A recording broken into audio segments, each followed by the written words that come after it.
Well, it looks like everybody has joined the room. So thanks everybody for joining us today for our webinar titled A Fresh Look at How In-Store Dietitians Can Impact Family Meals, hosted by our DBA and sponsored by Guiding Stars. Obviously, we're in the first full week of September, which is National Family Meals Month. So I don't think there's a better time to have a really great conversation about the impact of retailers and their dietitians on Family Meals Month. So I'm thrilled today to have with us Kitty Broyer, I think I got that right on the last name, Kitty, and Yes. Allison Stowell, who are going to lead us through our conversation about Family Meals Month and in-store dietitians. This webinar is being recorded and will be available on the RDBA website within 1 week. So if you have colleagues who weren't able to attend today, but who want to capture the information, they will be able to view the recording on the RDBA website. This webinar has also been approved for 1 continuing education credit for dietetics professionals, and the certificate of attendance will be sent out to all attendees within the next 24 hours. One final housekeeping note before I turn it over to our presenters is, as we go through the webinar and the presentation today, if you have questions, please just post them in the chat. We have allowed time plenty at the end for Allie and Kit to go through those questions and provide answers. So please just put them in the chat. So with that, I'm going to go ahead and turn it over to Kitty and Allison. Thanks you guys for being here with us today. You're welcome. Thank you. All right. Kit, are you ready? Yeah. Yes, right. Thanks for hosting us. We're super excited. Sorry, I was just doing a little finagling over here. Yeah, we're super excited, and it is Family Meals Month, so we have some interesting ideas and also just a little bit of a retrospective on family meals. So Allison, you're going to start us out. All right, let's do it. So we just starting out with our objectives for today. We are going to be describing the importance of family meals and the current trends in the family meals landscape, and talk about the challenges and barriers to family meals that some families are facing today. Summarizing new ways the traditional family meal can be redefined for today's consumer. Utilizing strategies, of course. We RDs are all about strategies and helping people plan and shop and prepare. We'll be talking a bit about Guiding Stars and how Guiding Stars supports communication with consumers and shoppers, and how we can help shoppers utilize our guidance program. And of course, list ways that the retail RD can frame their role in supporting healthy family meals by addressing some of the things that come up in some of the challenges. So if you're at all familiar with stuff that Kit and I do, we always kind of like going back before we go to the present and then forward. We sort of just the way we like to do these things. So we thought we'd look back at family meals in the United States. And I know, we nutrition professionals, we've been talking about family meals forever, it seems, right? So it's surprising, when we think about the fact that prior to the time of the revolution, most homes didn't even have a space specifically for dining. Family members ate in shifts, which, I guess maybe by the end of today's chat, you might be like, we're kind of back to eating in shifts a little bit some nights. But the truth is, back then it was because there wasn't a table for everyone, and maybe not even a designated room, and often not even enough chairs around the table. So the concept of the dining room really came into play. It came to the US from Elizabethan England, and Jefferson Monticello boasted one of the US's first dedicated dining rooms. And by the mid-1800s, the idea of a family dinner had fully caught on, and members of Victorian families kind of prided themselves on having time to foster family connections and help push along the idea of family breakfast. So then throughout the 1800s, the shift in agricultural-based employment to industrial employment kind of signaled the beginning of some significant changes in American meal habits, with more female household members working outside the home and the practice of eating lunch at home becoming less common. We moved sort of toward quick and hearty breakfasts as well as substantial packed lunches. And children also held factory jobs in many cases, and the nature of that work in general, with set short breaks and family members working in different shifts, kind of added to the disruption of regular meals. And then making its way through World War II, Americans saw that image of the quote unquote perfect family, and that family that spent time together conversing happily about their daily happenings over dinner together. We're working on that in my house for sure. Often breakfast was a big thing because children no longer work. So breakfast was like a stable time and an at-home time, especially for stay-at-home mothers or other female household members. It was that like Norman Rockwell kind of like family meal ideas.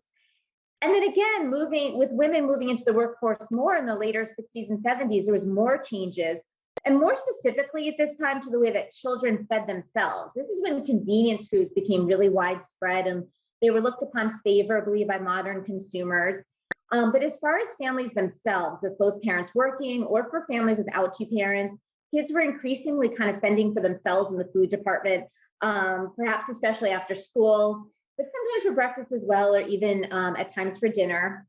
Some kids learned to cook, many didn't, and there was that reliance on packaged foods and convenience foods. And the term latchkey kind of has like a pretty like deep history, but it really came on into the 70s. And even in preparing for this, I came across, when you like Google latchkey, you get like funny like latchkey snacks for after school and all these kinds of things, and like the random things that kids would put together when they're kind of working on, fending for themselves in the afternoon and the evening. So in addition to looking back, we thought it would be fun to think about some of the big impacts that have occurred that impacted the way that family meals are brought together. There's evidence that humans have been making bread probably for about 30,000 years or something, but sliced bread and that innovation has only been around since the early 20th century. And the first automatically sliced consumer loaves were produced in 1928 in Missouri. Shout out to people from Missouri listening today, by a jeweler actually named Otto Rowetter. And around the same time that he was producing his bread machine, there was an entrepreneur named Clarence Birdseye who invented a machine for freezing packaged food. But it wasn't until the 1950s that a man by the name of Swanson made them popular and brought them to living rooms across America. And then it was a bit over 30 years later with the launch of like Healthy Choice and the concept of healthy, quote unquote, microwave dinners that were impacting family meals and giving families that opportunity to kind of, not just feed in minutes, but with options that presented more like what people wanted to cook at home, that kind of at the time reflected current diet goals and trends. And of course, we know now that this went on to set the stage for many food companies bringing healthier options into our home. The Food Network launched in 1993, beginning the highly influential trend of bringing celebrity chefs into people's homes and making cooking accessible with an array of ethnic cooking shows, simple tips, and more. Chefs tried new recipes and got things done in 30 minutes, embraced half-scratch recipes, and did more for us home chefs. And then starting with Emeril in 1994 and continuing today, the celebrity chef hasn't just influenced how we cook family meals, but they've contributed with branded ingredients and tools and more that have really like influenced the home kitchen and the home chef. In the early 2000s and then like 2010s, we developed more of these fast casual restaurants that you're familiar with today. And with this, the reason we bring it up, because it pointed out that it was a level up, or considered so, from fast food at the time, and I think even in many cases even now. But it wasn't always about making the meal at home so much as getting the family around the table for a meal that worked even with the busiest day. And in 2009, there was like about 17,000 of these, and by 2018, there was nearly 35,000 across the country. And I really bring it up right now because I think it connects to today's conversation and shopper habits, because the flavors and the ingredients that consumers were getting in these fast casual restaurants, or we do get in them, consumers began to look for in the store. And it also, I think, had an influence on cooking at home because it looked attainable, right? Like you can put together a grain bowl or create kind of like ingredient combinations and things like that within your home. And then in 2007, the Apple iPhone launched, and that may seem strange that I'm bringing that up in a family meals conversation. But once consumers could easily connect with the internet, and then of course social media, we've got Instagram happening in 2010, the approach to meals dramatically changed, as well as the home chef's desire to recreate picture-perfect meals at home or bring food to the table as quickly as like a setup video, as if that were possible. And then lastly, we just included here that in 2012, the first meal kit delivery option launched in the US. It had launched in 2007 in Sweden, but it took a bit to get here. And that also kind of led to this idea that we could have kind of like restaurant style meals or more innovative, like tastes and ingredients and all that, right? Brought to our table in the quickest way possible.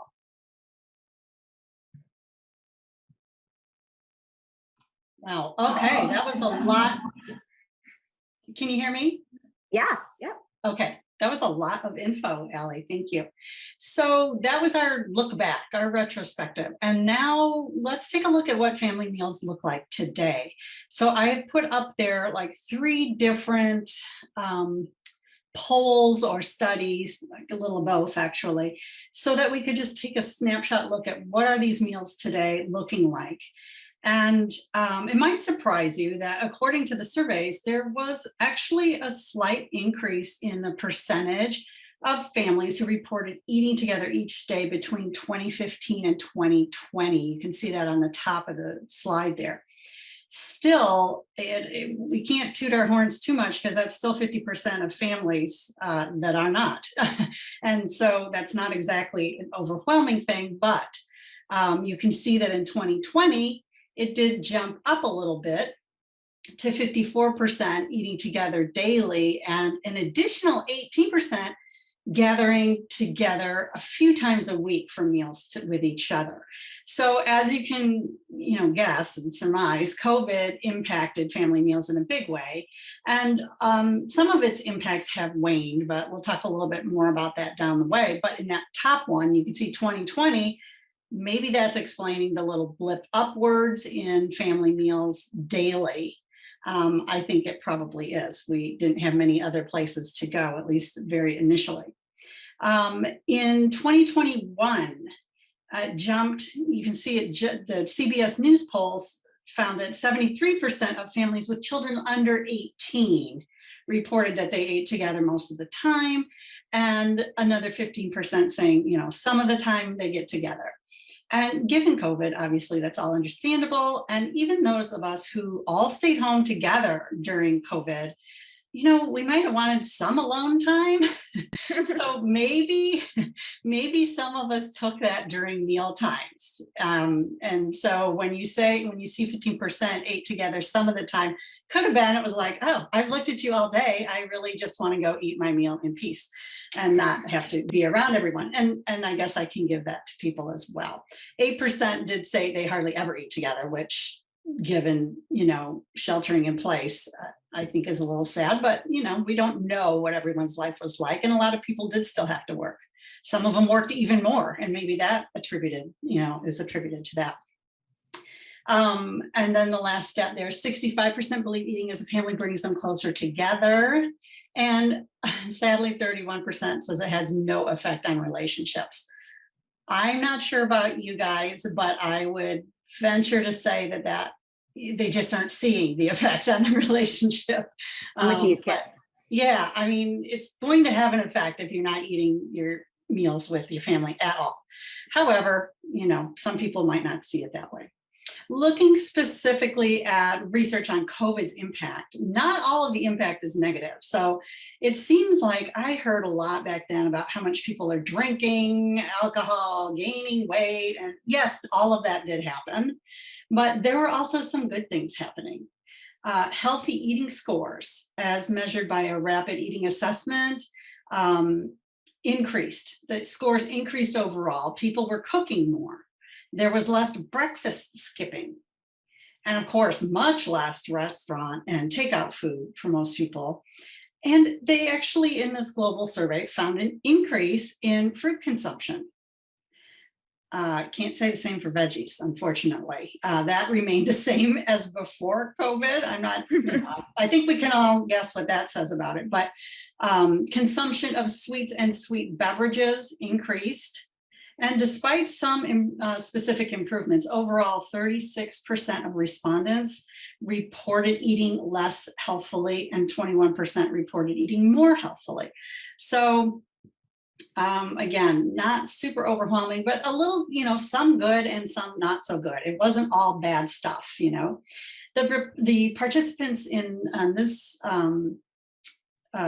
survey also reported weight gain, overall 25% 27% reported putting on some weight during stay at home, while 33% of those respondents with obesity reported gaining weight. So more of those people gained weight, but still overall 27% of people reported gaining a few pounds. An increase in sedentary leisure activity also showed up. And I mean, we can all see why. We were cooped up. And unless you had a home gym or it was nice weather out, you probably didn't get as much normal walking around and outside physical time. So where does this leave us? Well, the Family Meal Project conducted some research that found roughly half of families want to keep up the dinner changes that they made during the pandemic, which I think is really reassuring and hopeful. Let's move to the next one, please. Ooh, did I go too far? There you go. No, this is it. And, why is that such a nice finding? Well, we know that family meals are beneficial for both the children and the adults.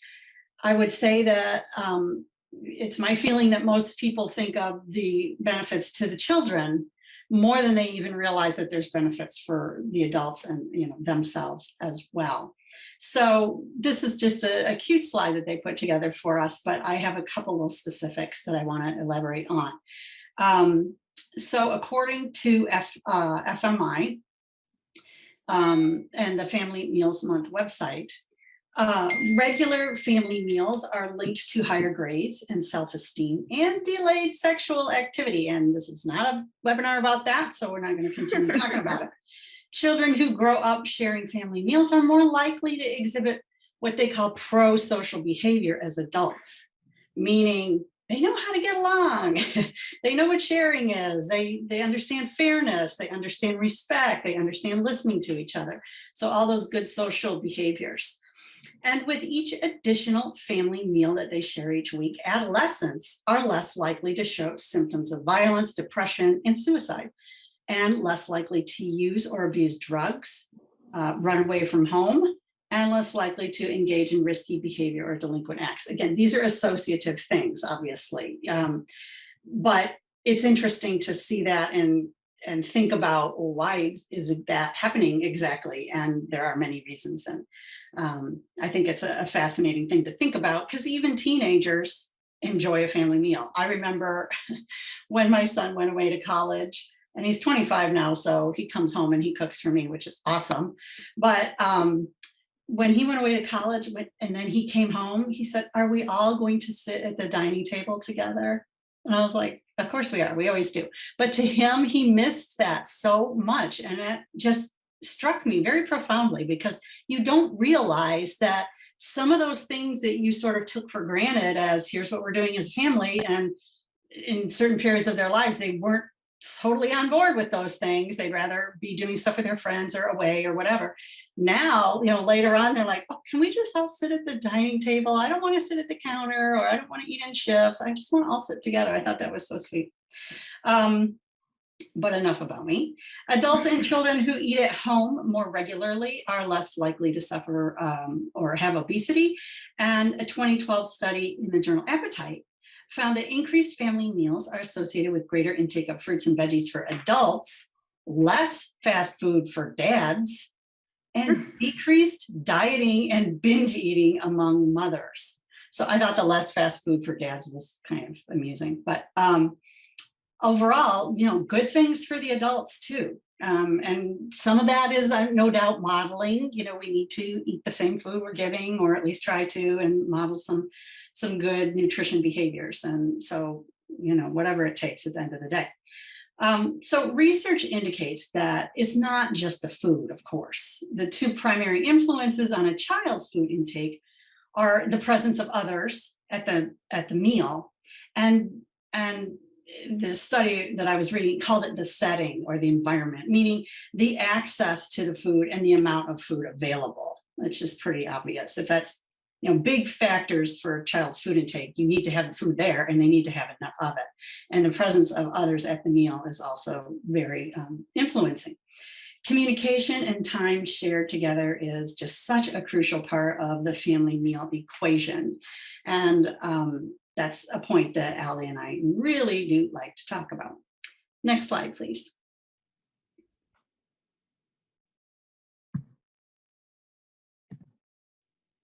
There we go with our pretty timeline. So in this discussion, I think it helps if we have a realistic view of what is a family anyway. You know, families have changed a lot. And I just had to pick a time to start the timeline. So I picked the 50s because, as Allie mentioned, this was the happy nuclear family ideal, secure, stable. You know, families obviously before that time had many distinguishing characteristics too. Larger families with kids who helped on farms were common, but even then, not all families looked the same, right?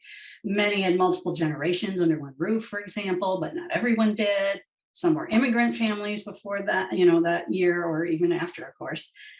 Just starting out, indigenous families looked different from cities and other places. So it goes on, but I had to start somewhere. So there's our 1950s. And moving on, I'll just briefly touch on these because I know you can read the slide for yourself. But the entrance of women into the workforce was a huge change maker for family meals and families in general. Families started getting smaller. They weren't having the, you know, large the large number of kids to help work at the land because most people weren't working the land anymore.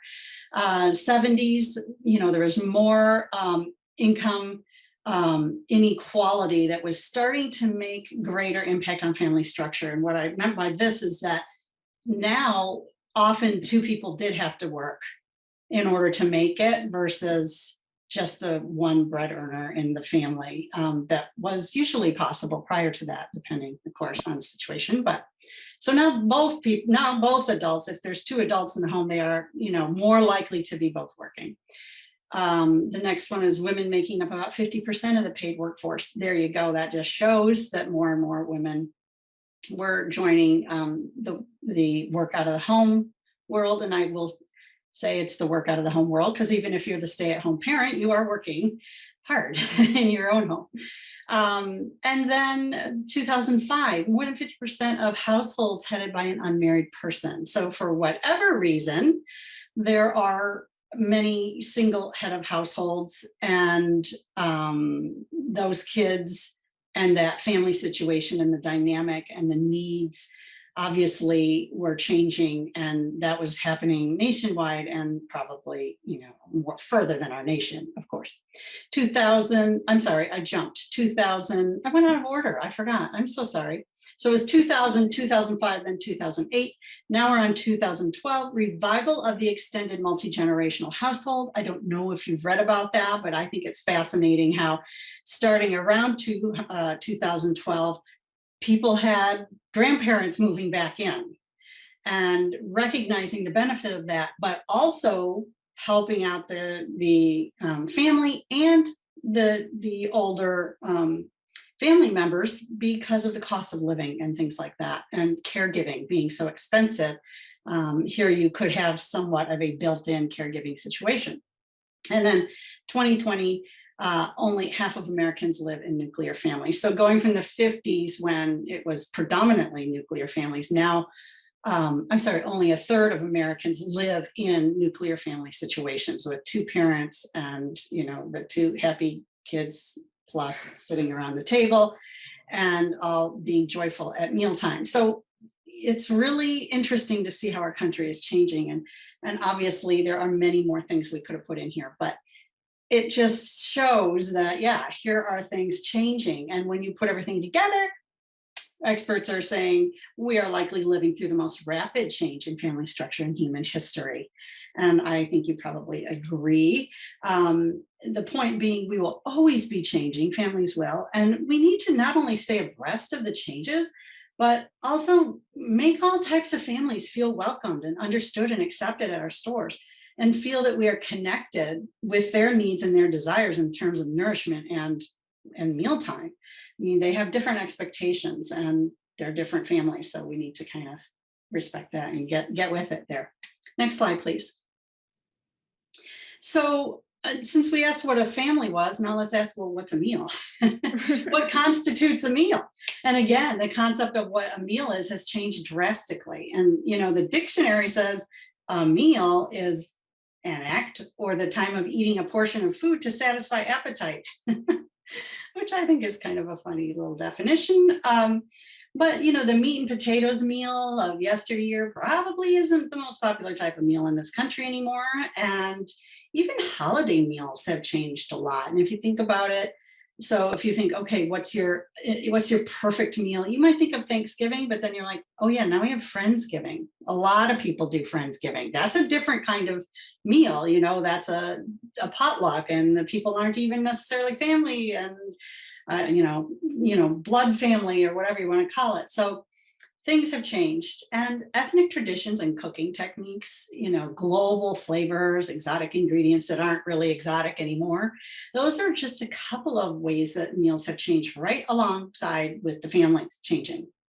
And one of the most obvious changes to the definition of a meal these days is the consumer preference for snacking as a regular eating behavior, as opposed to, the traditional eating occasions being a regular meal behavior. So it's not necessarily the 3 meals. And I know you guys all are aware of that, but to the extent to which that is the case is somewhat staggering, because according to the third State of Snacking report, which was released in January by Mondelez International, 64% of global consumers said they prefer to eat many small meals throughout the day, as opposed to a few large ones.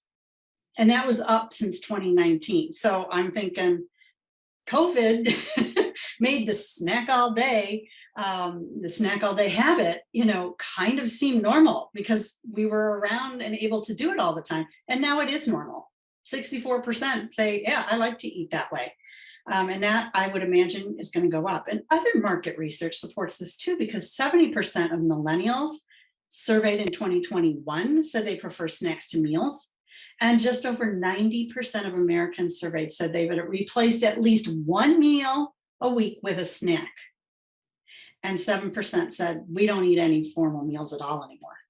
So that's still a very small number of, percentage-wise people.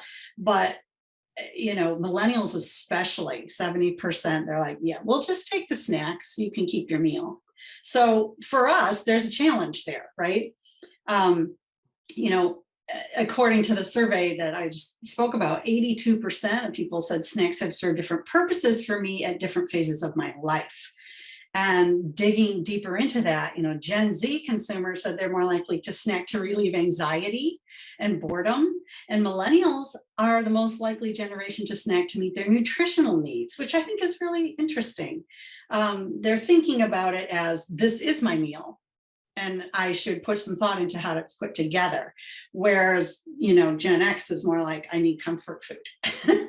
So they're just seeking out specific comfort food snacks and not looking at it as a mini nutritious meal, like apparently millennials are starting to do. So at the end of the day, what makes a meal is what the eater says is the meal, basically.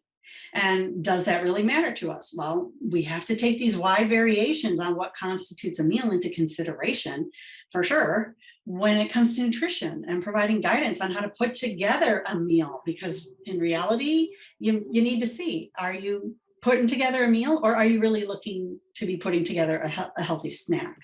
Overall, I think, realizing the goal is still about coming together over food, having connection with others, at eating time, nourishment of all types, and sustenance. That's what family meals are about, and they always will be, no matter what's being eaten and what time it's happening or by whom.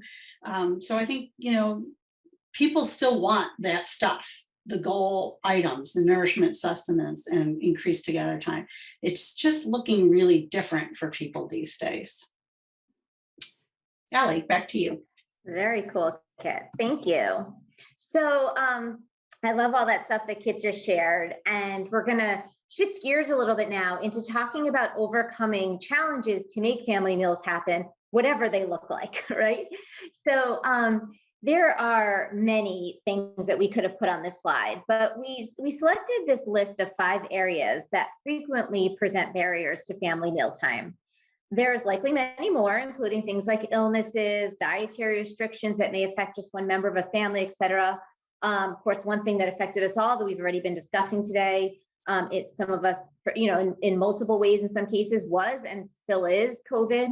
But we think it's an opportunity to realize that COVID presented for some people, as Kit was saying, like an opportunity to remember what family meals was like.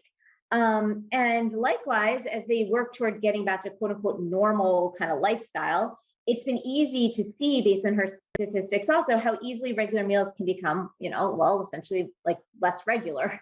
So, so we wanted to address some of the challenges that consumers are facing. So whether it's financial, food supply, time to cook, skills for cooking, or just scheduling problems. So I'm going to take some time right now to dive into each of these a little deeper, because I think they're really impacting our experience in store. I don't know if I even officially introduced myself in the beginning of this webinar, but I am an in-store dietitian as well as a consultant to Guiding Stars. And so for those that are tuning in today and listening who are also having direct contact with consumers, I'm right there with you, and I understand how challenging it's been in the store, even since kind of returning, if you will. A 2020 USDA data report, which was based on 2019, showed that about 90% of households, so in 2019, pre-pandemic, about 90% of households were food insecure. And then of course, once the pandemic came, that number, rose, and many more, with many more Americans adding to the ranks of the food insecure due to job losses, but also an increase in all the factors that had, existed even before the pandemic around poverty and lack of access to healthy food and things. So there's additional hardships going on presently around inflation and housing and prescription drug prices and more. And the result of all this has been a lot of financial pressure that could mean consumers may be skipping meals or cutting back on food in an effort to get medication or take care of basic household and personal needs. They could be postponing medical care right now or stretching out the use of their medication treatments or even formula, putting aside what even went on this past spring with formula. Purchasing, seeking lower food costs and all of these things. So consumers are coming into our stores with a lot of, kind of concern, about all of this. We wanted to introduce everyone to a good resource, if you're not familiar with it, which is the Food Access Research Atlas. And it's a database that can help you see how many people in your store are getting SNAP benefits, how far away they live from your store, and some other information that can be really helpful in understanding your community. As it relates to food assistance, and then again, I'm not going to read this whole slide to you in the time I'm talking. You may have already done so, but we really wanted to talk about making sure that as a store we're not we're destigmatizing in any way the use of food assistance by making sure associates are trained and understanding how the benefit that it is and the positive aspects of our consumers being able to access these programs, and of course most importantly not having it become a thing at the register and not having it be a problem in any way. In our teachings, including budget-minded suggestions and with our tours and our communications, I work in the store that I work in, it's pretty rural. Even though it's in New York State, in the Hudson Valley, which is not that far from Manhattan, but it is a very, very rural community. And I actually work with a lot of customers that don't even have internet in their home. They may not even be walking around with smartphones. And it occurs to me all the time because, it's not the emphasis of today's webinar, but it's been a big topic for all of us over the last year or so is, more is e-commerce and all the stuff that we're shifting to our websites and our coupons, reward programs, our education, but sometimes people just literally need help signing up for things, and we can help them do that in the store. It may sound simple, but it goes far. As the food resource expert in the store, being more visible when SNAP benefits are released or aware of what options are falling into SNAP and WIC approved programs, of course including budget components information in all of the stores. And then, offering some sort of if you're doing one-on-one counseling, doing some screening for food insecurity so that you really make sure you're understanding all of the aspects of, the person presenting before you inadvertently, offer ideas or say things that are just not going to match where they're at. And then advocate for discounts and other benefits whenever possible. I think is always a great thing too. Food supply. Okay. So as I said, I work directly in the store, and anybody else who is doing that is fully aware that nobody is happy about the continued food supply shortages that are going on and the holes in our shelves. Sometimes it just seems so inexplicable when a product is missing, like, and it can be really frustrating when it lasts for weeks or longer. We all understand this, some of us very, very well at this point.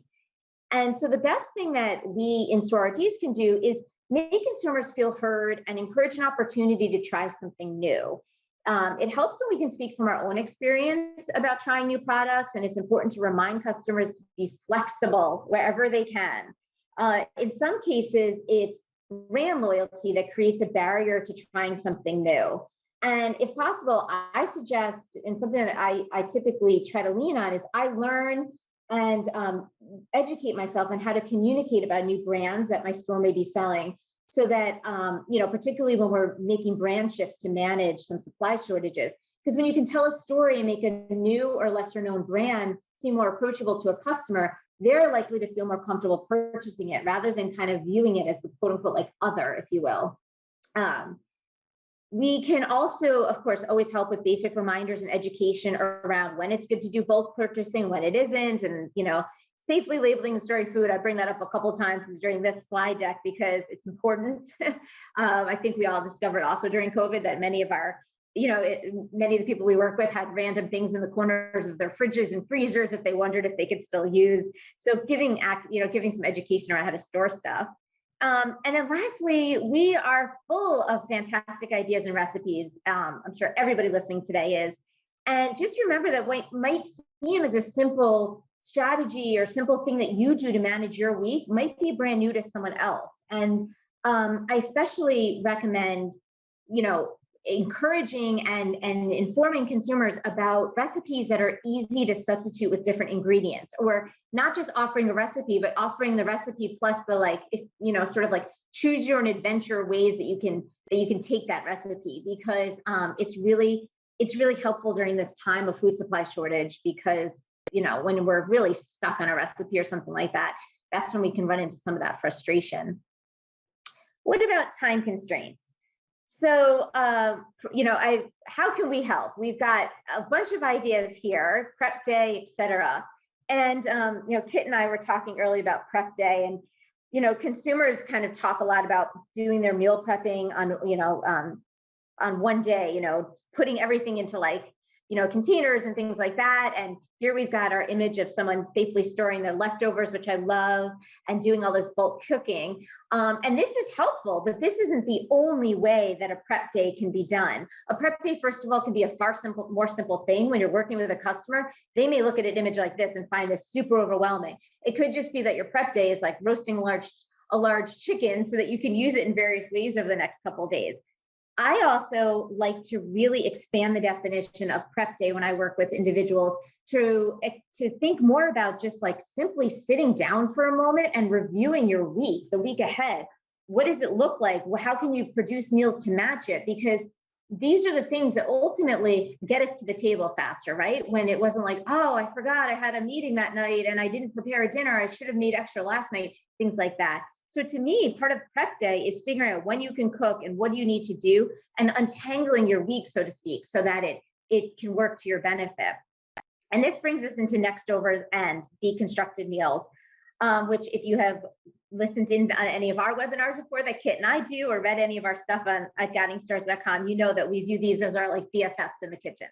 So your next overs, just quickly, are intentional leftovers that come with meal planning, so that some of today is purposely recreated for tomorrow. So it's not like, old school like leftovers where your family kind of looks at you like, oh, what happened today, mom, or dad, or whomever, you didn't cook. And then deconstructed meals work well for a busy household because it seeks to serve a nutritious meal that works with different timing and taste. So rather than like creating a meal per se, you're just creating the elements of a meal that can be mixed and matched to create a well-balanced plate. Sort of like if you're going to do elaborate prepping, then certainly thinking about how it works in a deconstructed meal and communicating that to consumers is really helpful when they're trying to figure out how to kind of compose, and also with what Kit just said about mini meals, how to have those elements on hand to compose those things. We also want to remind customers that simple is good. And if there's a strong desire to do something complicated or never tried before, then that needs to wait until time allows. Maybe that's like day off entertainment. We don't want to be doing that in the middle of our week when it's just the time is too tight. And there's a lot of better for you foods available in today's market. We all, in-store RDs listening today know that, and making sure that we're communicating that, because the concept of like the half scratch meal or using elements that are prepared in the way you would. I mean, there's a lot of great products available today, and Kit will, obviously when she's talking about Guiding Stars, show us ways of finding them in the store. But you can find these foods that are being made the way you would make them, simple ingredients, whatever. If you have the time, you're not saying you can't, you're just saying, hey, you know what? And so guiding consumers and making sure they know this isn't like cutting corners, this is being smart. And all that. And then of course I've got on here labeling and freezing, because it not only saves money, but it just makes meals happen with less effort when we're helping consumers keep their kitchen really organized.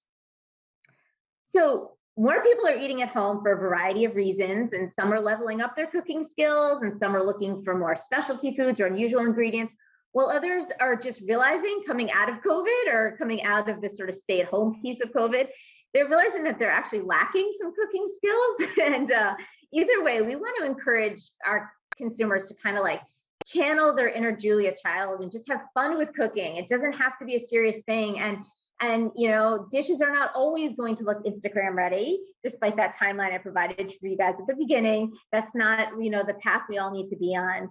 And we just want to, meet customers where they're at. And whether we're talking about a skill or another factor we're discussing today, it's remembering that a few basic skills can go really far when it comes to cooking. So just kind of making sure we're on a level playing field when we're discussing things. Like I have talked with especially some seniors, senior citizen men, maybe that are from a generation where they haven't managed a home or done much cooking, like literally about boiling water and knowing when to put pasta in and all of these things. I mean, it may seem simple, but it's not simple to everybody. Which reminds me to say also that basic cooking tools, if possible, can never be given out or, shared with people. It's always a great thing, because that's another thing I think we take for granted, is assuming that the people we're speaking with have a kitchen with certain supplies in it, and they may not. So it's, just really important to keep all of these factors in mind, I think, particularly in today's environment.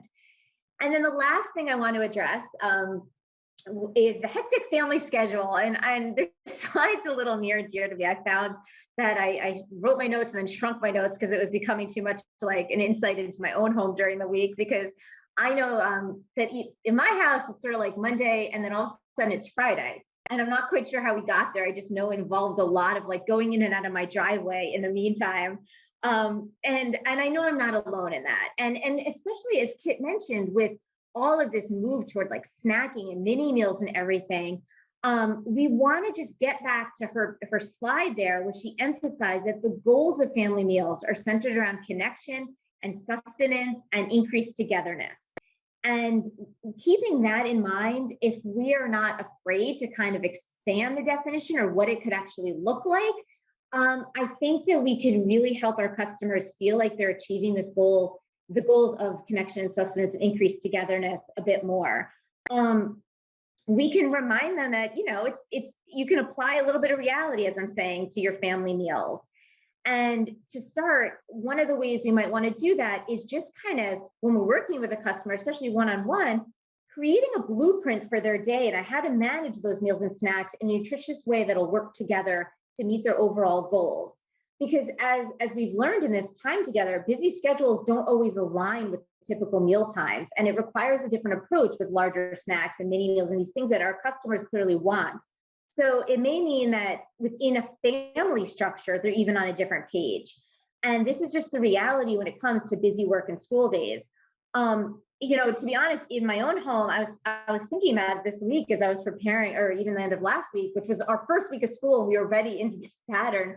But, I was like, it was, 8:30 or so. And I was kind of working on lunch for tomorrow's day of school. My husband was cleaning like the dishes from dinner. My son was kind of doing some work and already onto his evening snack. And my daughter came home she dances late. and was onto her mini meal for her because she has to separate out dinner. And I was like, okay, well, we're all chatting.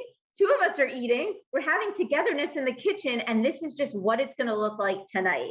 And I know I'm not alone in that. And I know that when we talk like that with our customers, they feel less alone. So anyway, so just kind of helping out and accepting the hectic family schedule rather than saying, you really should do less, because that's not how it's going to work, of course, right? And lastly, I have this on here.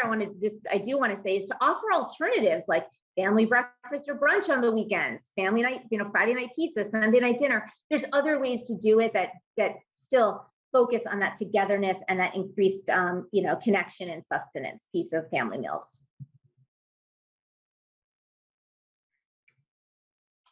Okay. Again, wow, Allie, that was so great. Lots of good ideas. So now it's my turn. I'm just going to briefly talk a little bit about Guiding Stars and how the program supports family meals as well. Next slide. Okay, great. Thank you. So, yeah, obviously the program does support family meals the entire way through the process of, planning and executing and eating in a few key ways. And these things span from finding recipes to shopping using the Guiding Stars icons to partnering with in-store RDs to provide consumers with additional support and ideas right where the consumers are shopping. So Guiding Stars was launched in 2006, and it utilizes a team of science experts, nutrition people, public health people to, create a system and maintain the veracity and, the science aspect of it as science develops. So scientific consensus is, gleaned from a variety of sources, including things like dietary guidelines and, other leading national and international health organizations, World Health, Department of Ag, Academy of Science, things like that. So using all those tools, we keep the algorithms updated so that, the latest science is reflected in them. And a wide range of categories are covered by Guiding Stars. And we use 5 different algorithms to evaluate all of these foods. And these categories are evaluated with distinct criteria to account for the inherent differences in the nutritional composition and also the role that these foods play in our diets. Our newest algorithm is on beverages, and science basically called on us to start including that. And we might have even covered this in a previous video or a webinar ourselves, Allie, but beverages are increasing in consumer purchasing of beverages is increasing as well. So anyway, the algorithms are designed to rigorously evaluate nutrient density of foods within that category. And you're certainly not going to find stars on everything. It's a pretty discriminating program. It's also not a rigid program or prescriptive. It really, is flexible, and it allows consumers to make informed choices that fit with their family's needs, their dietary requirements, their preferences, and so on. And then lastly, I have on here positive messaging. The fact that there are no, stoplights, there's no red X's on things. Guiding Stars is all, here's the things that have 3 stars, 2 stars, 1 star. You can figure out the 3 stars have, more nutrient density, more of the stuff we're encouraging, and the 1 star has, a little less of the stuff we're encouraging, but is still a good food. And even if it doesn't have a star, there's nothing to say that that's a bad food, right? We don't want people to feel bad about choosing things that don't have a star on them. We're just trying to encourage them to choose more of the star earning foods. Great, thank you. So here's just a quick way, a few quick ways you can utilize Guiding Stars if you have access to that. And really consumers can use this as well, regardless of if there are actually stars showing up in their store. So planning, the 3 steps: planning, shopping, and preparing. So planning, weekly menu planning, if possible. I mean, that might be something that someone is learning how to do. You know, what else can they do? They can find new recipes together using the Guiding Stars recipe collection. We have hundreds of recipes that that are star earning on the Guiding Stars website. You can also, talk about taking an inventory of the pantry or the freezer before you head to the store, and then making the list, using, hey, here's ideas, here's things that we're missing, so having that running shopping list is a skill that I like to recommend to people a lot. And mostly because, the planning and the organizing it can really make a huge difference in the quality of the shopping cart of food that you end up with, right? I was reading that a survey and a research survey thing that found that 63% of Americans decide what they're going to eat less than an hour before they eat. And, obviously planning can help make family meals actually happen more often and go more smoothly when they do. So planning itself might be a big thing that you are working with consumers on, because it does make such a big difference. Organizing the days that the family will eat together, that could be one way you can help. You could provide ideas there, like Ellie mentioned, that maybe it's going to be breakfast where you're having your family meal. That's totally valid. And then posting that somewhere in the kitchen, the family communication center, if you have one. Maybe it's on a shared family calendar app like Cozy or Google Family Calendar. I know my sister uses that stuff all the time. And she's the one that introduced me to it. And she's like, I don't know how you live without this. And I thought, well, because maybe I'm a dinosaur. I don't know. But people do use those, and maybe they can say, hey, don't forget, it's, family dinner night, it's pizza night, it's taco night, whatever. And then let's move on to shopping. So having a shopping list, obviously, we like that. Having that posted list by the pantry so people can just add to it when they realize that they're out of ketchup or whatever it is, rice, whatever.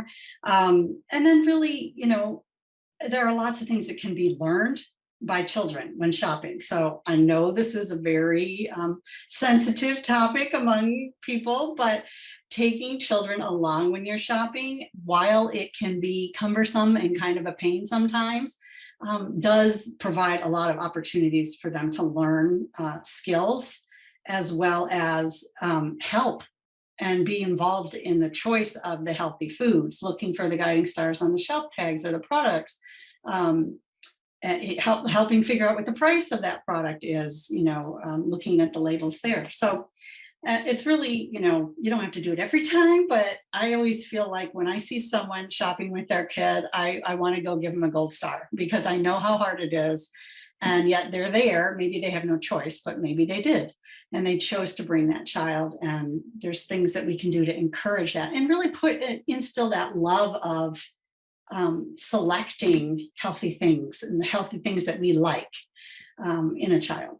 Guiding Stars really does shine brightly for consumers when they are comparing products within categories like breads or juices, using the new beverage algorithm, for example. And again, children love to look for those stars and say, hey, let's choose this one because it has 3 instead of 2 or whatever.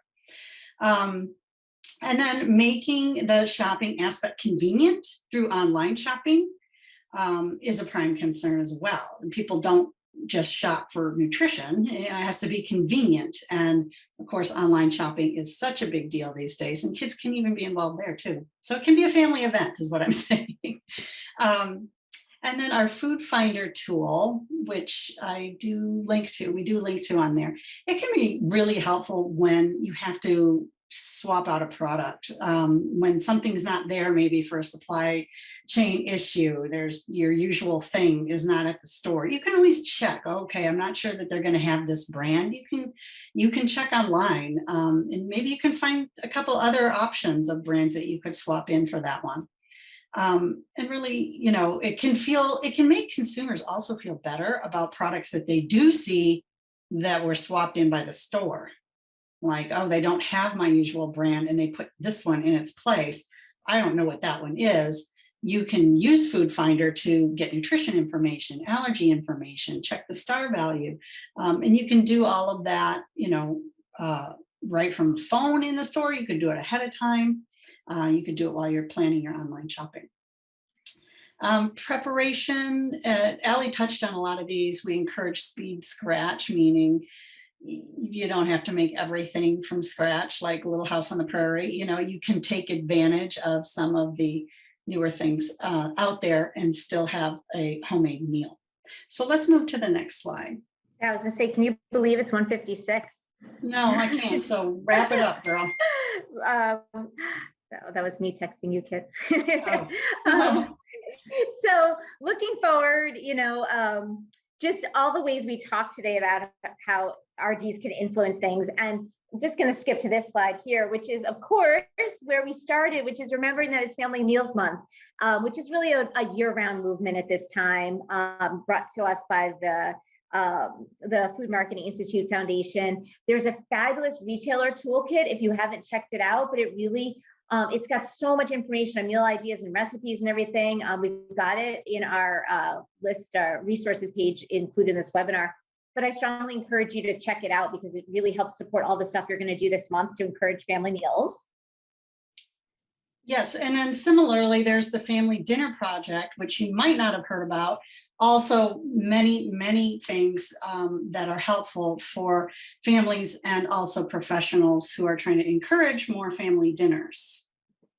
Two good resources for you. And here we've got, some additional resources in the citations that we use today and things like that. So that brings us to the end. And if there are questions in the chat, we'd be happy to take them in the last minute or two. Yeah, thanks, Allie and Kit. And Allie, I don't know if you want to stop sharing your slides, but thank you. We have just a couple minutes for questions. I do know, Allie, and we will send out the slides after the webinar, so those resources and links you mentioned will be in there. One of the things, just a question from me to kick us off, and anybody, if you have questions, please put them in the chat. Have you guys seen any data, or do you have thoughts on this idea of more multi-generational households, and then we layer on top of that COVID? Do we see more kids learning how to cook? Because I wonder, like 15 years from now, are we going to have this whole generation of really great home cooks? I mean, thoughts on that, or have you seen anything on that? I think it's a great question. I bet we will. I'm not sure we could get down to attributing it to the increase in multi-generational households, because at the same time that coincided with Food Network and children's cooking magazines and just the increased interest. And also because of COVID, I know a lot of kids started cooking during COVID, so I think we will see that. I also think it's generational in terms of my children's age. If you can cook, people think that's all that, it's amazing. Whereas when I was that age, they were like, yeah, you cook? Okay, good. Let's go to the bar. It was different, like now it's like, let's get together and jointly make a fantastic meal full of really interesting foods that I never would have conceived of making at that age. So I'm not sure about the multi-generational. It would be a really interesting thing to be able to find out though. Yeah. Yeah, I think the interest also comes out of TikTok. I mean, in terms of recipes and wanting to create combinations of foods, even if they're not calling them cooking, they're doing interesting things and they're gaining comfort in the kitchen, teens that way. So they're snacking, they're snackifying everything. Allie, what's the one thing you have planned for this month with your shoppers that you're most excited about in promotion of Family Meals Month? We're doing just some online classes, some cook-alongs, and just demos in the store around the idea of this kind of combining things in the half scratch kind of space, and reminding we do so much around the perimeter, which is valuable, of course, but there's some good stuff happening in the aisles, and we've spent so much time on the perimeter conversation that I think it's good to highlight the stuff in the aisles for our consumers. So I'm going to do that this month too, just again in the interest of getting meals to the table faster. Yeah, we have someone who put a comment in the comments that on the piece of multi-generational that the person's son made them Valentine's dinner from TikTok. It's priceless. TikTok pasta. You know, Love and that. I joked with my son, I said, this is all good practice for when you have to come back and take care of me when I'm old. Love And he's that. like, oh yeah, no, that's not what I'm doing. But you know, it's just wonderful, I think, that generation is really into good food. And Yeah, I think agree. that just, you know, it gives us a lot of opportunities, I think, as in-store folks to help them out and, you know, expand it. Yeah, Capitalize I would on it. agree. Awesome. Good. Well, thank you so much, Allie and Kit, for presenting some really great information. If you joined us a few minutes late, I just want to remind you that this webinar is being recorded and will be available on the RDBA website within 1 week. Within 24 hours, all of those who join the webinar live will receive the continuing education credit information from me, as well as a couple of resources from Guiding Stars. And just a big thank you to Guiding Stars for supporting this webinar. This is a really timely topic, I know, to all of our members. So we appreciate so much all of you being here today. And thanks again, Allie and Kit. With that, Thank I'll go you. ahead and close the webinar. Thanks, you guys. Bye-bye. Bye.